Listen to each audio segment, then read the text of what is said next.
जी नमस्कार, रू study IQ में आपका स्वागत है। लूसेंट कंप्लीट इतिहास कोर्स श्रृंखला के अंतर्गत अगला टॉपिक बौद्ध धर्म। बौद्ध धर्म के संस्थापक गौतम बुद्ध थे। इन्हें एशिया का ज्योति पुंज लाइट ऑफ एशिया कहा जाता है। गौतम बुद्ध का जन्म 563 ईसा पूर्व में कपिलवस्तु के लुम्बिनी नामक स्थान पर हुआ था। इनके पिता शुद्धोधन शाक्य गण के मुखिया थे। इनकी माता माया देवी की मृत्यु इनके जन्म के 7वें दिन हो गई थी। इनका लालन पालन सौतेली माँ प्रजापति गौतमी ने किया था। इनके बचपन का नाम सिद्धार्थ था। गौतम बुद्ध का विवाह 16 वर्ष की अवस्था में यशोधरा के साथ हुआ। इनके पुत्र का नाम राहुल था। सिद्धार्थ जब कपिल वस्तु के शहर पर निकले तो उन्होंने निम्न 4 दृश्यों को देखा: एक बूढ़ा व्यक्ति, एक बीमार व्यक्ति, एक शव और एक सन्यासी। जी हाँ साहब, इसी प्रकार के क्वेश्चंस पूछे जाएंगे कि बुद्ध का जन्म कहाँ हुआ था, तो कपिलवस्तु के लुम्बिनी जो कि नेपाल में पड़ता है। एशिया का ज्योतिपुंज किसे कहा जाता है? गौतम बुद्ध को कहा जाता है। बुद्ध के जीवन से संबंधित कुछ प्रतीक चिन्ह देख लीजिए कि जन्म का प्रतीक होता है कमल एवं सांड, गृह त्याग का प्रतीक होता है घोड़ा, ज्ञान का प्रतीक होता है पीपल या बोधि वृक्ष, क्योंकि गौतम बुद्ध जी को ज्ञान की प्राप्ति पीपल वृक्ष के नीचे हुई थी। प्रथम उपदेश चक्र, निर्वाण, पदचिन्ह और मृत्यु स्तूप। ठीक है। सांसारिक समस्याओं से व्यथित होकर सिद्धार्थ ने 29 वर्ष की अवस्था में गृह त्याग किया, जिसे बौद्ध धर्म में महाभिनिष्क्रमण कहा गया है। आपसे क्वेश्चन है, जैन धर्म में महावीर स्वामी ने कितने वर्ष के आयु अवस्था में गृह त्याग किया था और किसकी आज्ञा से किया था? जी हाँ साहब, 30 वर्ष की अवस्था में उन्होंने गृह त्याग किया और अपने बड़े भाई नंदीवर्धन की आज्ञा से किया था। यहाँ पर देखते हैं, सांसारिक समस्याओं से व्यथित होकर सिद्धार्थ ने 29 वर्ष की अवस्था में गृह त्याग किया, जिसे बौद्ध धर्म में महाभिनिष्क्रमण कहा गया है। गृह त्याग करने के बाद सिद्धार्थ बुद्ध ने वैशाली के अलार कलाम से सांख्य दर्शन की शिक्षा ग्रहण की। अलार कलाम सिद्धार्थ के प्रथम गुरु हुए, जिससे उन्होंने शून्य का ज्ञान प्राप्त किया। अलार कलाम के बाद सिद्धार्थ ने राजगीर के रुद्रक पुत्र से शिक्षा ग्रहण की, जिससे उन्होंने योग का ज्ञान प्राप्त किया। उरुवेला में सिद्धार्थ को कौंडिन्य, वप्पा, भादिया, महानामा एवं अस्सागी नामक 5 साधक मिले। बिना अन्न जल ग्रहण किए 6 वर्ष की कठिन तपस्या के बाद 35 वर्ष की आयु में वैशाख पूर्णिमा की रात निरंजना या फल्गु नदी के किनारे पीपल वृक्ष के नीचे सिद्धार्थ को ज्ञान की प्राप्ति हुई। कंफ्यूज नहीं होना है, महावीर स्वामी जी को साल वृक्ष के नीचे ज्ञान की प्राप्ति हुई थी और गौतम बुद्ध जी को पीपल वृक्ष के नीचे ज्ञान की प्राप्ति हुई है। ठीक है, सारे फैक्ट क्लियर हो जाएंगे। निश्चिंत रहिए, बने रहिएगा अंत तक। ज्ञान प्राप्ति के बाद सिद्धार्थ बुद्ध के नाम से जाने गए। वह स्थान बोध गया कहलाया। ठीक है। बुद्ध ने अपना प्रथम उपदेश सारनाथ ऋषिपत्तनम में दिया, जिसे बौद्ध ग्रंथों में धर्म चक्र प्रवर्तन कहा गया। बुद्ध ने अपने उपदेश जन साधारण भाषा पाली में दिए, जबकि जैन धर्म में प्राकृत भाषा में दिए गए थे। बुद्ध ने अपने उपदेश कौशल, वैशाली, कौशाम्बी व अन्य राजाओं या राज्यों में दिए।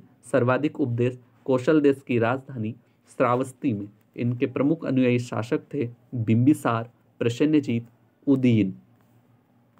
बुद्ध की मृत्यु 80 वर्ष की अवस्था में 483 ईसा पूर्व में कुशीनारा में चुंद द्वारा अर्पित भोजन के बाद हो गई, जिसे बौद्ध धर्म में महापरिनिर्वाण कहा गया है। मल्लों ने अत्यंत सम्मानपूर्वक बुद्ध का अंत्येष्टि संस्कार किया। एक अनुश्रुति के अनुसार मृत्यु के बाद बुद्ध के शरीर के अवशेषों को 8 भागों में बांटकर उन्हें 8 स्तूपों का निर्माण कराया गया। बुद्ध का जन्म एवं मृत्यु की तिथि चीनी परंपरा के कैंटोन अभिलेख के आधार पर निश्चित किया गया है। बौद्ध धर्म के बारे में हमें विशद ज्ञान त्रिपिटक कौन कौन से हैं, तो विनय पिटक, शुद्ध पिटक और अभिधम्म पिटक से प्राप्त होता है। तीनों पिटकों की भाषा पाली है। थेरावाद मत की पाली त्रिपिटक सबसे पुराना है। सूत्र पिटक में बुद्ध के धार्मिक सिद्धांतों का संवाद के रूप में संकलित किया गया है। विनय पिटक में संघ के भिक्षु एवं भिक्षुणी के लिए बनाए गए नियमों का संग्रह किया गया है। इसमें संघ के अनुशासन को तोड़ने पर किए जाने वाले प्रायश्चितों की सूची भी दी गई है। अभिधम्म पिटक में सुत्त पिटक में वर्णित सिद्धांतों को सुव्यवस्थित अनुशीलन के लिए आवश्यक सूचियों के सारांश तथा प्रश्नोत्तरी समावेश किया गया है। पाली त्रिपिटकों को पहली शताब्दी ईसा पूर्व में श्रीलंका के शासक वत्तगामिनी की देखरेख में पहली बार लिपिबद्ध किया गया। सूत पिटक के 5 निकाय हैं: दिग्ग, मध्यम, संयुक्त, अंगुत्तर और खुद्दक। बुद्ध के पूर्व जन्म से जुड़ी जातक कथाएं खुद्दक निकाय की 15 पुस्तकों में से एक है। क्वेश्चंस बिल्कुल यहाँ से आने की संभावना बनी रहती है। खुद्दक निकाय में धम्मपद नैतिक उपदेशों का पद्यात्मक संकलन है। थेरागाथा जो कि बौद्ध भिक्षुओं का गीत और थेरीगाथा जो कि बौद्ध भिक्षुणियों का गीत है। बौद्ध मूलतः अनिश्वरवादी है, इसमें आत्मा की परिकल्पना भी नहीं है। बौद्ध धर्म में पुनर्जन्म की मान्यता है। तृष्णा को क्षीण हो जाने की अवस्था को ही बुद्ध ने निर्वाण कहा है। विश्व दुखों से भरा है का सिद्धांत बुद्ध ने उपनिषद से लिया गया है। बुद्ध के अनुयायी 2 भागों में विभाजित थे। भिक्षुक बौद्ध धर्म के प्रचार के लिए जिन्होंने संन्यास ग्रहण किया उन्हें भिक्षुक कहा गया।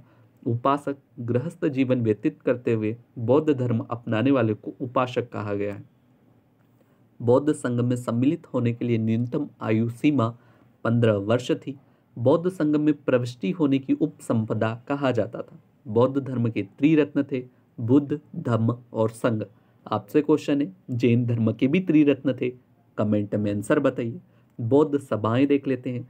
प्रथम बौद्ध सभा या प्रथम बौद्ध संगति 483 ईसा पूर्व, राजगृह, अध्यक्ष महाकश्यप, शासनकाल अजातशत्रु।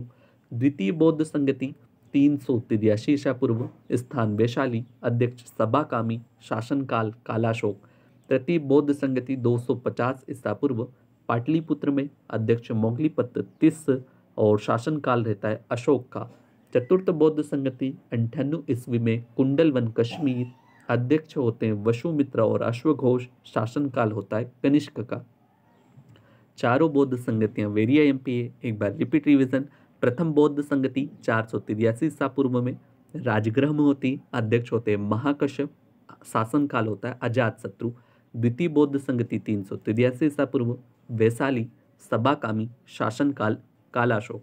तृतीय बौद्ध संगति 250 ईस्वी, पाटलिपुत्र में होती है, मोगलीपुत्र तिस्स अध्यक्ष होते हैं और अशोक का शासनकाल होता है। तृतीय बौद्ध संगति के पश्चात ही अशोक का हृदय परिवर्तन भी होता है। चतुर्थ बौद्ध संगति 98 ईस्वी, कुंडलवन कश्मीर, वसुमित्र और अश्वघोष अध्यक्ष होते हैं और कनिष्क के शासनकाल में होती है।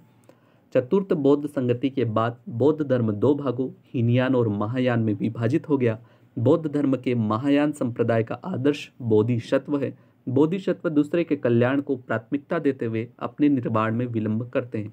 हीनयान का आदर्श अरहत पद को प्राप्त करना है। जो व्यक्ति साधना से निर्वाण की प्राप्ति करते हैं उन्हें ही अरहत कहा जाता है।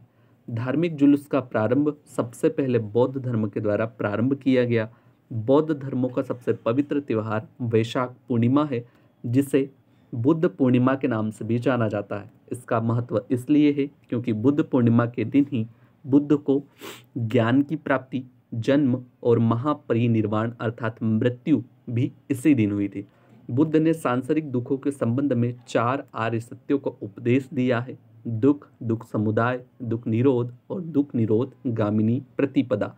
क्वेश्चन पूछा जाता है, कितने चत्वारी आर्य सत्य अर्थात 4 आर्य सत्य है? ठीक है, कौन कौन से हैं आपको बताना रहता है। इन सांसारिक दुखों से मुक्ति हेतु बुद्ध ने अष्टांगिक मार्ग की बात की है। यह सम्यक दृष्टि, सम्यक संकल्प, सम्यक वाणी, सम्यक कर्मांत, सम्यक आजीव, सम्यक व्यायाम, सम्यक स्मृति और सम्यक समाधि। बुद्ध के अनुसार अष्टांगिक मार्गों के पालन करने के उपरांत मनुष्य की भव तृष्णा नष्ट हो जाती है, उसे निर्वाण प्राप्त हो जाता है। निर्वाण बौद्ध धर्म का परम लक्ष्य है, जिसका अर्थ है दीपक का बुझ जाना अर्थात जीवन मरण चक्र से मुक्त हो जाना। बुद्ध ने निर्वाण प्राप्ति को सरल बनाने के लिए निम्न 10 शीलों पर बल दिया: अहिंसा, सत्य, अस्तेय चोरी न करना, अपरिग्रह, मद सेवन न करना, असमय भोजन न करना, सुखप्रद बिस्तर पर नहीं सोना, धन संचय न करना, स्त्रियों से दूर रहना और नृत्य गान आदि से दूर रहना। गृहस्थों के लिए केवल 5 सील हैं, भिक्षुओं के लिए 10 सीलों का मानना अनिवार्य था। बुद्ध ने मध्यम मार्ग का उपदेश दिया और अनिश्वरवाद के संबंध में बौद्ध धर्म और जैन धर्म में समानता है। जातक कथाएं प्रदर्शित करती हैं कि बोधिसत्व का अवतार मनुष्य के रूप में भी हो सकता है और पशुओं के रूप में भी हो सकता है। बोधिसत्व के रूप में पुनर्जन्मों की दीर्घ श्रृंखला के अंतर्गत बुद्ध ने शाक्य मुनि के रूप में अपना अंतिम जन्म प्राप्त किया, किंतु इसके उपरांत मैत्रेय तथा अन्य अनाम बुद्ध अभी अवतरित होने शेष हैं। सर्वाधिक बुद्ध मूर्तियों का निर्माण गांधार शैली के अंतर्गत किया गया है, लेकिन बुद्ध की प्रथम मूर्ति संभवतः मथुरा कला के अंतर्गत बनी थी। तिब्बत, भूटान, पड़ोसी देशों में बौद्ध धर्म का प्रचार पदम संभवम गुरु रिनपाच ने किया। इनका संबंध बौद्ध धर्म के वज्रयान शाखा से था। इनकी 123 फीट ऊंची मूर्ति हिमाचल प्रदेश रेवालसर झील में। नोट की बात करें तो भारत में उपासना की जाने वाली प्रथम मूर्ति संभवतः बुद्ध की थी। भारत में महत्वपूर्ण बौद्ध मठ देख लेते हैं कि कौन सा मठ कौन से स्थान पर है, कौन से राज्य और केंद्र शासित प्रदेश में है। तो टाबो मठ तबोगांव स्पीति घाटी हिमाचल प्रदेश, नामग्याल मठ धर्मशाला हिमाचल प्रदेश, हेमिस मठ लद्दाख जम्मू कश्मीर, थिकसे मठ लद्दाख जम्मू कश्मीर, सासुर मठ लाहुल स्मृति हिमाचल प्रदेश, मिड्रालिंग मठ देहरादून उत्तराखंड, रुम्मेटक गंगटोक सिक्किम, तवांग मठ अरुणाचल प्रदेश, नाम ड्रिलिंग मठ मैसूर कर्नाटक और बोधिमंडा मठ बोधगया बिहार। चलिए मिलते हैं अगले वीडियो में, तब तक के लिए धन्यवाद। इसी प्रकार की जानकारी के लिए रू स्टडी IQ चैनल को सब्सक्राइब कीजिएगा। वीडियो पसंद आया हो तो वीडियो को लाइक कीजिएगा। धन्यवाद।